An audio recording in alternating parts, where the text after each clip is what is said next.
6절에서 11절까지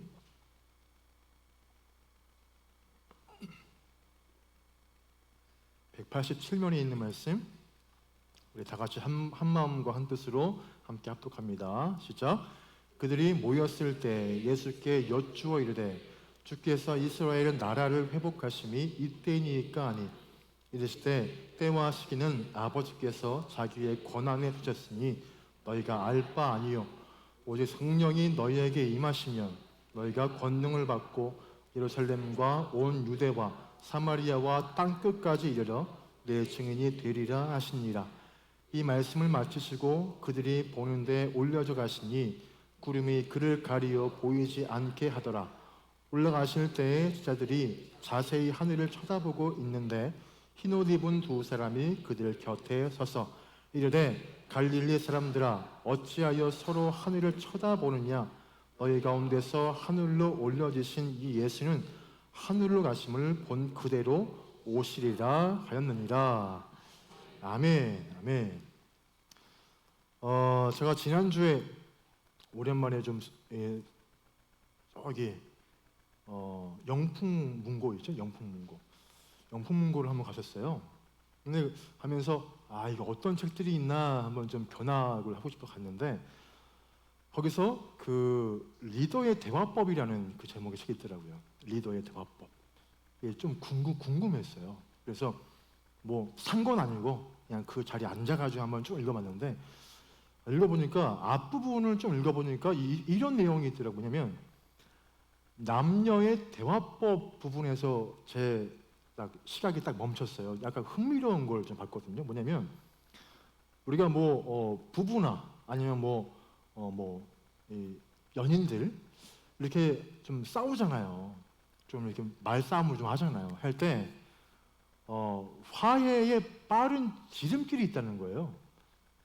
보니까 남자는 보통 단순하잖아요. 이 남자는 보통 이제 아내분이나 애인분이 이렇게 애인이 이상하나? 네, 이 연인분이 그 남편이나 남자를 이렇게 좀 높여준다는 거. 이렇게 높여주면서 화해를 사과를 하면은 금방 이렇게 어깨가 올라가거든요. 그러면서 약간 좀 금방 풀어져요. 이게 남자의 단순한 거라 우리 그 남편분과 싸우시면 되게 쉬운 게 그냥 미안해 이러면 안 되고요. 역시 우리 남편은 역시 정말 이것도 최고고 이것도 좀 잘하고 너무너무 잘하는 사람이야. 자기 미안해. 이렇게 하면 금방 풀리거든요. 이렇게 하시면 돼요. 근데 중요한 건 여자는 달라요. 다 아시겠지만 그냥 여보 아니면 자기야 미안해. 그럼 바로 뭐라고 하냐면 뭐가 미안한데? 이리로 가요. 그러면은 이렇게 미안해. 그러면 뭐가 미안한지 지금 모르면서 이 상황을 빨리 끝내려고 하는 거 아니야? 막 싸우거든요. 이렇게 제가 겪었던 얘기를 하는 그런 거거든요. 막 하거든요. 근데 보니까 그 책에 보니까 여성의 기분을 풀어주려면 과거, 현재, 그리고 미래의 일까지 사과를 해야 된대요. 뭐냐면 한 예로 이런 거예요. 제가 그대로 좀 따왔거든요. 들어보세요. 자기야, 이제 남자가 하는 거예요. 이 아내한테 자기야, 여보, 내가 과거에 이런 잘못을 해서 자기가 마음이 상했었지. 내가 오늘 또 이런 잘못을 저질렀네. 그래서 너무 미안해. 이제 미래예요. 이제 앞으로 이런 일이 있을 때 내가 오늘처럼 행동하지 않을 거야. 미안해, 마음 풀어. 이렇게 하래요. 그러면은 마음이 좀 풀린대요. 네, 그런가요? 우리 좀 자매분들? 고개를 그 책이 맞나 보네요. 그럼 그 책 제가 사야겠네. 알겠습니다. 사야겠네요. 저는 혹시나 이게 검증된 게 아니라 가지고 안 살라 했는데 사야겠네요. 알겠습니다. 자, 여러분 우리 이 기혼자 또는 미혼자 우리 남성분들 어떤 실수로 다투게 되면은 미안해. 이렇게 그 상황을 무모하려고 무마하려고 하는 그런 말로만 딱 끝낼 게 아니라 과거, 현재, 앞으로 미래 요거를 다짐으로 사과해 보시기 바랍니다. 네, 이거 적으셔야죠. 안 적으세요. 그렇습니다. 자, 오늘 왜 이런 이야기로 설교를 시작할까요? 우리가 나눌 이 사도신경의 7번째 고백에 이 부활하신 예수님의 과거, 현재, 앞으로 다가올 미래, 그런 것들에 대한 고백이 담겨 있는 고백문이기 때문이에요. 자, 우리 자막을 좀 보면서 우리 함께 그 고백문을 다 같이 한번 읽어볼까요? 함께 읽어볼게요. 시작. 하늘에 오르시어 전능하신 아버지 하나님 우편에 앉아 계시다가 거기로부터 살아있는 자와 죽은 자를 심판하러 오십니다. 아멘. 네, 그렇습니다. 자, 오늘 우리가 함께한 이 신앙 고백문에는 이 고백문에서 세 가지의 동사가 나와요. 자, 과거형 오르시어, 현재형 앉아 계시다가, 미래형 오십니다. 이 세 가지 동사거든요. 자, 부활하신 우리 주께서 과거 하늘에 올라가셨어요. 그리고 현재 하나님의 보좌 우편에 지금 앉아 계세요. 미래, 그분은 이 모든 인류를 심판하기 위해 이 땅에 다시 내려오십니다. 오늘은 이 세 가지 동사, 이 동사를 우리가 함께 보면서 부활하신 예수님을 향한 우리의 믿음을 좀 재점검하는 그런 시간을 좀 한번 가져보겠습니다. 자, 첫 번째는 과거예요. 과거. 올라가셨다. 그 말씀이겠죠? 그러니까 우리는 예수님이 하늘로 올라가셨음을 믿습니다. 이 부분이에요. 자, 여러분, 그 2000년 전에 하나님의 아들 예수님이 사람으로 이 땅에 오셨어요. 믿으십니까? 아멘. 이 땅에 오신 예수님은 우리의 죄를 대신해서 십자가에 달려 죽으십니다. 그리고 장사하신 지 사흘 뒤에 주님이 부활하세요. 이 사실 믿으십니까? 아멘. 그래요. 부활하신 예수님을 이 막달라 마리아가 처음에 만났어요. 만났고 예수님의 남겨진 11명의 제자들도 주를 만나세요. 자, 이렇게 복음서의 내용이 그렇게 이제 마무리가 됩니다. 자, 그러면 부활하신 예수님은 그 후 어디로 가신 걸까? 어디로 가셨을까? 오늘 본문을 좀 볼게요. 본문 9절을 한 번 더 읽어볼게요. 9절. 함께 9절 봅니다. 시작. 이 말씀을 마치시고 그들을 보는데 올려져 가시니 구름이 그를 가리어 보이지 않게 하더라. 아멘. 자, 부활하신 예수님은 이제 제자들을 불러서 다 모아놓고 마지막 부탁의 말씀을 하세요. 자, 얘들아, 온 세상에 복음을 증거해라. 마지막 말씀을 하세요. 그 말씀을 마치신 뒤에 그 제자들이 보는 앞에서 하늘로 승천하십니다. 올라가세요. 자, 오늘 우리가 고백한 이 신앙 고백문의 첫 번째 고백이 바로 이 사실을 우리에게 알려주고 있다는 그 사실이에요. 뭐예요? 하늘에 오르시오. 하늘에 오르시오. 자, 그러면 하늘은 어딜까요? 아니, 뭘까요? 어떤 한 그 천체 물리학자가 이런 말을 했다고 해요. 뭐냐면 내가 수십 년 동안 우주 구석구석을 천체 망원경으로 그렇게 추적을 해본 결과 우주 어디에도 신이 있을 만한 장소는 없었다. 이런 얘기를 했다고 합니다. 이게 무슨 말일까요? 그러니까 예수님이 뭐라고? 하늘에 올라갔다고? 하하하. 야, 내가 허블 망원경으로 우주 구석구석을 그렇게 아무리 봐도 예수님은 없다는 말이죠. 오늘 우리가 부활하신 예수님이 하늘에 계심을 믿는다고 지금 우리도 이렇게 고백하는데, 자, 그러면 도대체 예수님은 어디에 계시다는 그 말인 거냐는 거죠. 우리가 이 질문에 답을 하려면 창세기 1장 1절로 우리가 가야 되는데, 보세요. 창세기 1장 1절에서 뭐라고 고백하죠? 태초에 하나님이 뭐를? 천지를 창조하시니라. 이렇게 말씀을 하세요. 그러니까 하나님이 이 세상을 창조하셨어요. 할렐루야. 이 말은 우주의 모든 공간도 하나님이 만드셨다. 이 말인 거거든요. 여러분, 우주를 하나님이 창조하셨다면 하나님은 여러분 우주 밖에 계시단 말인가요? 뭐 안에 계시단 말인가요? 당연히 이게 무슨 말이냐면 우주 밖에 계시단 말이거든요. 그러니까 여러분 건물을 지을 때 안에서 막 짓진 않거든요. 그 건물을 지을 때 밖에서 그 건물들을 짓고 다 짓고 나면 이제 안으로 막 물건들을 뭐 집어넣고 이제 하잖아요. 그러니까 마찬가지예요. 뭐냐면 하나님이 천지를 창조하셨어요. 하늘에 오르시어 라는 이 믿음의 고백에서 하늘은 뭐냐면 우리가 뭐 고개를 들고 보는 그냥 그런 하늘이 아니에요. 그런 하늘을 얘기하는 게 아닙니다. 여기에서 얘기하는 하늘은 천지가 창조되기 이전에 하나님이 계시던 그곳을 의미하는 거거든요. 자, 우리 주님은 하늘에 올라가셨어요. 이 말은 우리 머리 위에 있는 하늘보다 높은, 이 우주의 하늘보다 높은 그 진정한 의미의 하늘이 예수님이 계시다는 그 고백인 것입니다. 그리고 이 고백은 부활하신 예수님이 이 세상과 우주 모든 것보다 높은 곳에서 지금 이것을 다스리고 계신다. 이런 믿음의 고백인 거예요. 그 고백은. 이게 우리가 첫 번째로 기억해야 할 믿음의 내용입니다. 자, 이 2000년 전에 부활하신 예수님은 하늘로 올라가셨다. 이게 부활하신 예수님의 과거에 있던 일이었어요.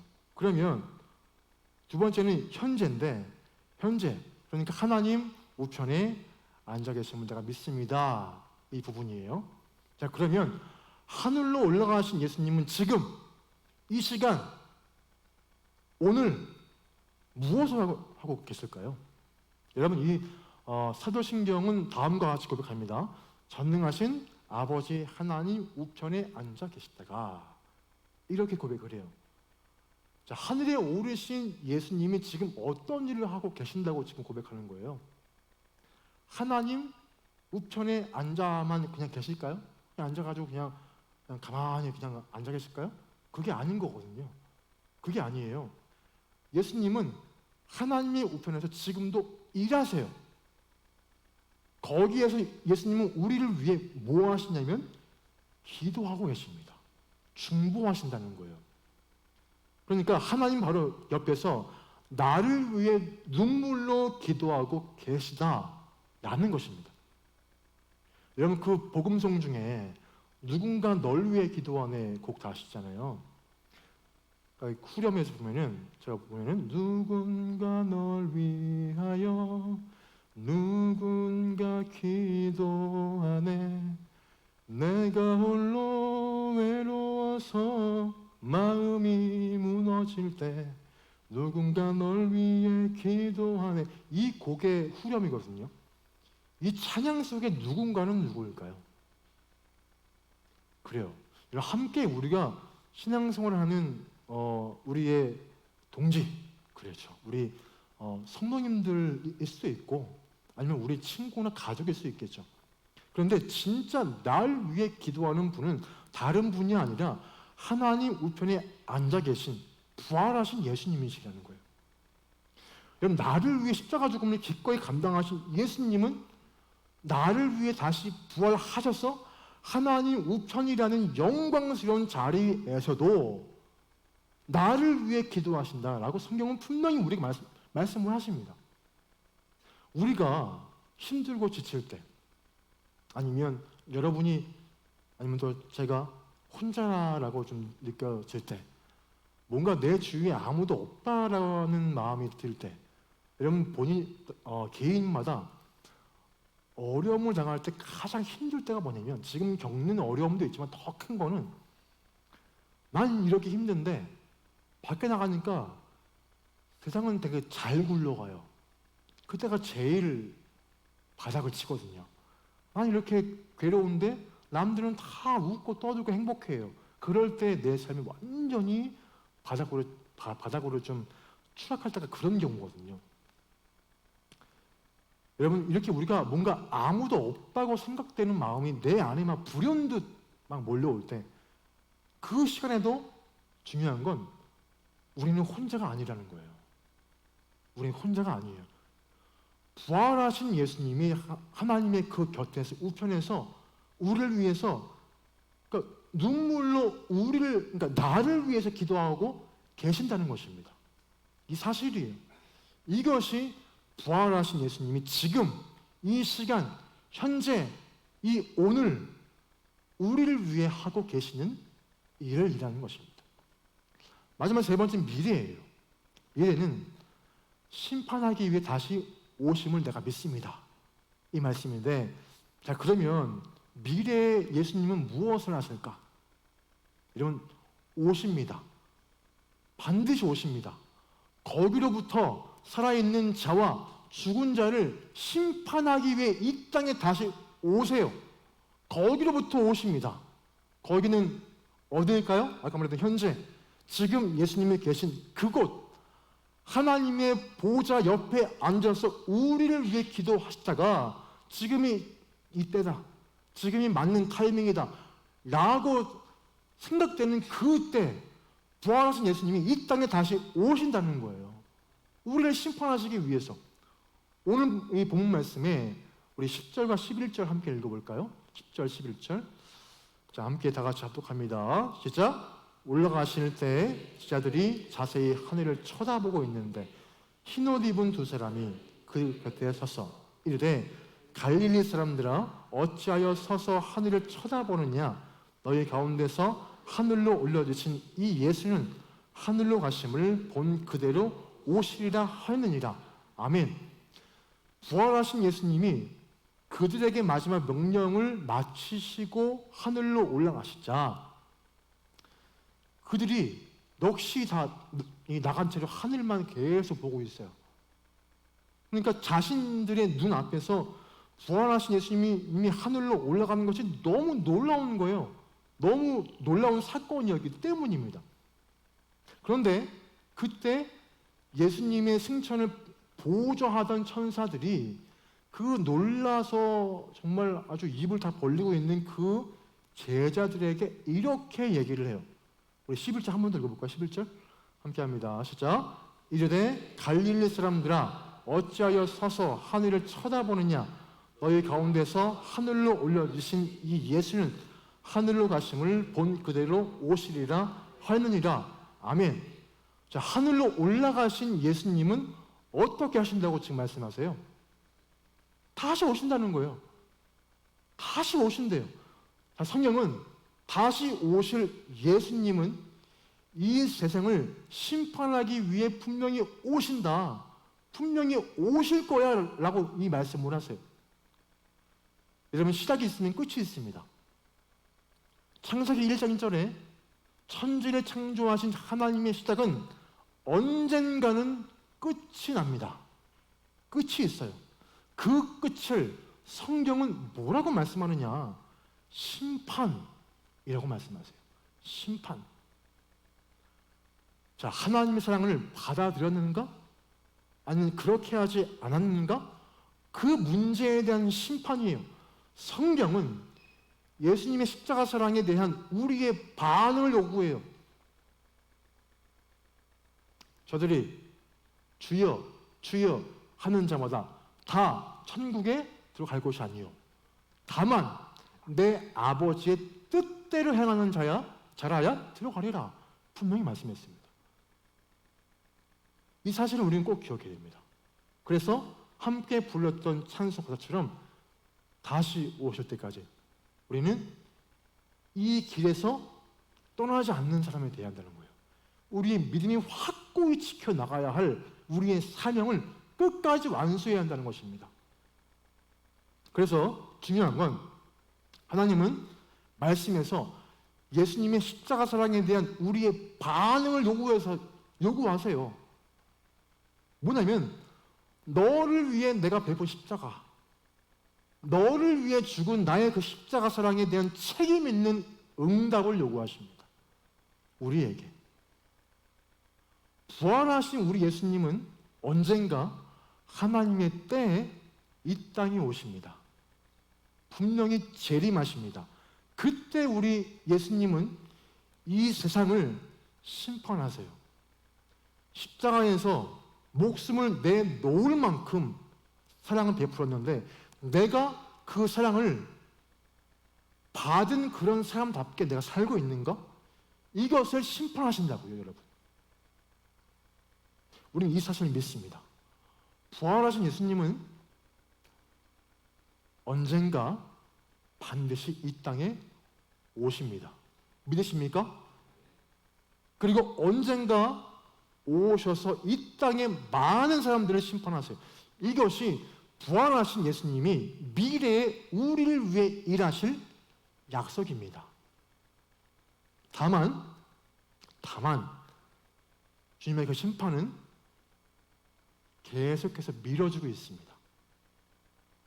왜 그럴까요? 사랑의 하나님이시기 때문이에요. 사랑의 하나님이시기 때문입니다. 나의 남편, 나의 아내, 우리 아이들, 그들이 예수님을 믿는 그 순간이 분명히 와요. 그들이 예수님을 사모하고 그분이 내 왕이십니다라는 고백이 있어야지 우리의 가정에 구원이 있는 거 아니겠습니까? 그때를 위해 우리는 간절히 기도해야 하고 엎드려야 한다는 거예요. 우리가. 자, 오늘 우리는 부활하신 예수님의 그 과거, 현재, 미래를 함께 봤는데 여러분 2000년 전에 부활하신 예수님은 하늘로 올라가셨습니다. 또 하나님이 계신 그곳에 예수님은 올라가셨어요. 그리고 현재 예수님은 그곳에서도 우리를 위해 기도하고 계십니다. 그리고 미래의 때가 되면 예수님은 나를 심판하시기 이 땅에 오십니다. 우린 이 사실을 믿습니다. 반드시 믿습니다. 이 사실을 믿음으로 정말 우리 입으로 늘 고백하고 다시 오실 예수님을 기쁨으로 맞이하는 우리의 삶, 우리의 신앙이 다 되어야 할 줄 믿습니다. 아멘. 자, 우리 그런 마음으로 마지막 곡을 함께 불러볼 텐데, 자, 아멘 주 예수여 오시옵소서 마라나타.